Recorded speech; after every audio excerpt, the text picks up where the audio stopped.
श्री कृष्ण ने कहा है, अगर तुम्हें किसी ने दुखी किया है तो बुरा मत मानना। लोग उसी पेड़ पर पत्थर मारते हैं जिस पेड़ पर ज्यादा मीठे फल होते हैं।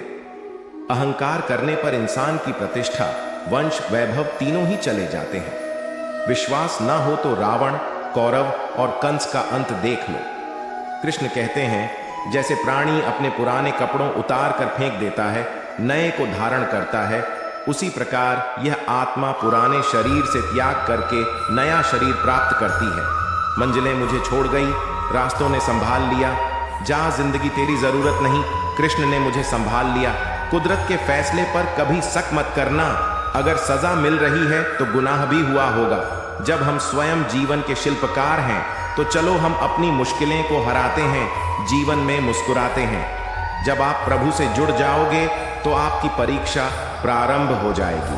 कुछ लोग इसे दुख समझते हैं, पर इसे आप प्रभु की कृपा सुने कि वह आपके साथ है। मनुष्य कितना भी गोरा क्यों ना हो, परंतु उसकी परछाई सदैव काली होती है। मैं श्रेष्ठ है, लेकिन सिर्फ मैं ही श्रेष्ठ हूँ, यह अहंकार है। इच्छा पूरी नहीं होती तो क्रोध बढ़ता है, और इच्छा पूरी होती है तो लोभ बढ़ता है। इसलिए जीवन की हर स्थिति में धैर्य बनाए रखना। तू करता वही है जो तू चाहता है, होता वही है जो मैं चाहता हूँ। तू वही कर जो मैं चाहता हूँ, फिर होगा वही जो तू चाहता है। जीवन में आधे दुख इस वजह से आते हैं क्योंकि हमने उनसे आशाएं रखी जिनसे हमें नहीं रखनी चाहिए थी, और आधे दुख इस वजह से कि हमने उन लोगों पर संदेह किया जिन पर नहीं करना चाहिए था। अच्छी किस्मत के लोग थोड़ा भी बुरा होने पर भगवान को कोसते हैं, और बुरी किस्मत के लोग थोड़ा भी अच्छा होने पर भगवान का स्मरण और धन्यवाद करते हैं। मैंने पूछा, कैसे करूं तेरी पूजा? भगवान बोले, तू खुद मुस्कुरा और औरों को भी मुस्कुराने की वजह दे, बस हो गई मेरी पूजा। बुरे कर्म करने नहीं पड़ते हो जाते हैं, और अच्छे कर्म होते नहीं करने पड़ते हैं। बुरे कर्म करने नहीं पड़ते हो जाते हैं, और अच्छे कर्म होते नहीं करने पड़ते हैं। बुरे कर्म करने नहीं पड़ते हो जाते हैं, और अच्छे कर्म होते नहीं करने पड़ते हैं। जो दूसरों की तकलीफों को समझते हैं, जिनमें दया है, दिल से अच्छे हैं, उन्हें दोबारा जन्म लेना नहीं पड़ता। आपके साथ अब तक जो हुआ अच्छे के लिए हुआ, आगे जो कुछ होगा अच्छे के लिए होगा। जो हो रहा है वो भी अच्छे के लिए हो रहा है। इसलिए हमेशा वर्तमान में जियो, भविष्य की चिंता मत करो।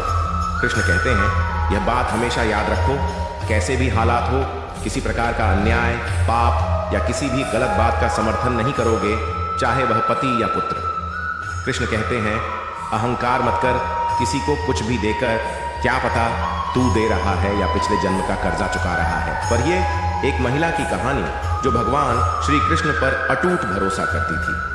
उसके जीवन का कठिन समय भी उसके भरोसे को नहीं हिला सका।